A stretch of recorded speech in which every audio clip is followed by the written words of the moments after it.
She's mine now. Every breath, every heartbeat, every stubborn little thought in that beautiful head. It all belongs to me. And God help anyone who tries to take her away. Avery Sinclair never knew her father was sending her straight into the lion's den. Lung Enterprises had been bleeding the Sinclair Group dry for years. Her dad, the self-proclaimed genius of commerce, decided the only way to fight back was from the inside. So the day Avery finished her master's degree, he shoved her onto the private elevator that led to the 88th floor of Lung Tower in Manhattan and made her the personal secretary to the most ruthless billionaire CEO in New York, Damien Sterling. Damien Sterling, 34. Tall, dark, obscenely rich, and cold enough to freeze the Hudson in July. The man who owned half the skyline, 3 private jets, a fleet of Maybachs, and, rumor had it, a red room in his dates never talked about afterward. Avery's mission was simple sabotage from within. Ruin his deals. Slow him down. Give Sinclair Group breathing room. Plan A started on her very first week. There was a dinner with a major partner from Sichuan, Mr. Liu, who only ate spicy food. Damien had personally ordered a mild Huayan-style menu because he thought that's what the old man liked. Perfect. Avery showed up to the private room at Le Bernardin wearing a ridiculous floral blouse and beach shorts she'd bought from a tourist trap on Canal Street. Damien's eyes narrowed the second he saw her. First time bringing a secretary to a closing dinner, and you dress like you're going to a luau? She gave him the most pitiful look she could muster, eyes glistening on command. I'm so sorry, Mr. Sterling. A street cleaning truck splashed my suit on the way here. This was all I could grab in 5 minutes. She even squeezed out 2 perfect tears. If it'll hurt the company image, I can just wait outside. He exhaled through his nose, jaw tight. Get in. The moment she walked in, every head turned. Mr. Liu's eyebrows shot up. Damien looked like he wanted to strangle her with his Hermes tie. Phase 1 make Damien look unreliable. Complete. During the meal, while Damien was smoothly steering the conversation, Avery felt his elbow nudge her ribs. Hard. Go to the kitchen. Tell them to hurry the dishes. She almost skipped. In the kitchen, she smiled sweetly at the head chef. Mr. Sterling changed his mind. The guest is from Sichuan. He wants it spicy. Scrap everything. Bring mapo tofu, twice cooked pork, chili oil on everything. And open the Lafayette 82s. The chef hesitated. She leaned in. It's Mr. Sterling's direct order. 10 minutes later, delicate crab tofu arrived swimming in bright red chili oil. Ginger duck replaced the gentle salt-baked chicken. Mr. Liu took one bite, turned crimson, started sweating bullets, and grinned like a kid on Christmas. Damien's voice faltered. Mr. Liu, I specifically. The old man waved a chopstick. My mother was from Chongqing. I haven't had food this authentic in 20 years. He shoveled more chili chicken into his mouth, eyes watering with joy. The deal closed in record time. Avery wanted to cry. Dad, I'm sorry. I failed you.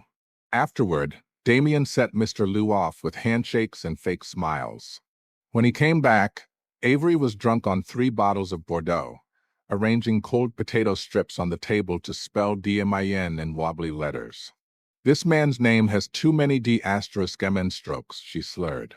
Waiter, another plate of potato strips. Damien stared.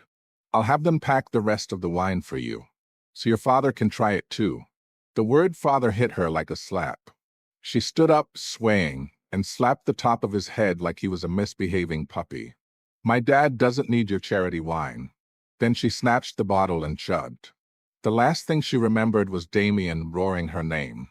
She woke up the next afternoon sprawled across the Italian leather sofa in his penthouse, still in last night's clothes, smelling like a vineyard. Her phone buzzed. Damien, no leave. Get your ass to work. Avery, my head is exploding. Damien, I'll dock your pay. She arrived looking like death. The entire office was whispering. Heard Mr. Sterling got punched last night. Saw him with a black eye and vomit on his Brioni suit. Must have been the client, right? Avery wanted the floor to swallow her. She was halfway to the executive floor when she walked straight into a wall of muscle wearing sunglasses indoors. Damien yanked her hand away from her burning face. "Morning, Miss Sinclair." Then he grabbed the back of her collar like a kitten and marched her into his office. The door slammed. He ripped off the sunglasses. A perfect purple bruise circled his right eye. "First business dinner, and you managed to get me drunk, assaulted, and covered in my own secretary's puke. Explain." She gave him the biggest doe eyes. "I've always been clumsy, sir. I barely graduated." His anger cracked just a little. Seeing the opening, she scurried over and started massaging his shoulders. "Getting hired by Lung Enterprises is the blessing of 8 lifetimes. If I lose this job, how will I feed my dog? My goldfish? My future babies?" He pinched the bridge of his nose. "And honestly," she continued sweetly, "if I hadn't brilliantly noticed Mr. Loomis' spicy food, would he have signed so fast?" Damien stared at the drooping Lucky Bamboo on the shelf, the one she'd accidentally scalded with hot tea yesterday. He looked like he wanted to throw her out the window. For the next few weeks, she kept pushing. Wrong reports. Accidentally booking herself business class and him economy on a red-eye to Shanghai. The old man next to him drooled on his shoulder the entire flight. Every time she waited for the axe to fall. It never did. Then came the dinner with Mr. Zhao, a sleazy old partner of Damien's late father. Damien got pulled away for 5 minutes. When Avery realized she was alone with Zhao, she thought opportunity. Zhao smiled like a kindly uncle. "Come sit closer, pretty girl." She moved 2 seats just to be safe. Started normal. Salary talk. Jokes about poaching her. Then his rough hand landed on the bare skin at her lower back where her dress dipped. "Beautiful girl, like you shouldn't waste her talents. I'll pay you 10 times whatever Damien does." She tried to stand. He yanked her back. The chair crashed. Dishes clattered. No one came. Cold dread flooded her veins. The door exploded open. Damien stood there, flanked by security, eyes black with rage. He took one look at her wrinkled dress, the handprint on her waist, the plate in her shaking hand, and something lethal ignited behind his gaze. "Mine. Touch her and die." He stepped between them like a wall of Armani and fury, shrugging off his jacket and wrapping it around her shoulders. His arm locked around her waist, pulling her flush against his chest. "Zhao," he said, voice deadly quiet, "I used to respect you. Now I'm going to make sure the entire Forbes list knows what kind of trash you are. Our deal is dead. Forever. My lawyers will be in touch." He looked at Zhao's entourage. "None of you are leaving without consequences." Then he carried her out, literally carried her, down to the waiting Maybach. In the car she started shaking. He noticed. Pulled her into his lap without asking. "You're safe, baby girl," he murmured against her hair. "No one touches what's mine." Her heart stuttered. At the hospital he refused to let go of her hand during the exam. When the doctor said she was fine except a sprained ankle, Damien exhaled like he'd been holding his breath for years. He piggybacked her to the car because heels and sprained ankle don't mix. On his back, she realized how broad he was. How safe she felt. "I'm sorry I left you alone," he said quietly. "Never again." She buried her face in his neck. "Thank you, Mr. Sterling." That night, in adjoining hotel rooms, she couldn't sleep. Ordered fried rice at 2 a.m. The delivery guy knocked, except it was Damien holding her food, looking like an avenging angel in sweatpants. "You're supposed to be resting that foot." He confiscated the fried rice, took her to a 24-hour congee place instead, and spent the entire meal stealing glances at the rice grain stuck to her lip. When he finally reached to brush it away, she panicked. Thought he wanted a kiss, leaned across the table, and pecked the corner of his mouth instead. Soft. Warm. 1 millisecond. Then she realized it was just rice. Mortified doesn't cover it. He wiped her mouth with 2 napkins and muttered there was rice. "On your face." Obviously. She wanted to die. After that, she avoided him the whole flight home. Turned her phone off for a week. When she finally turned it back on, his texts flooded in. "I don't mind the kiss.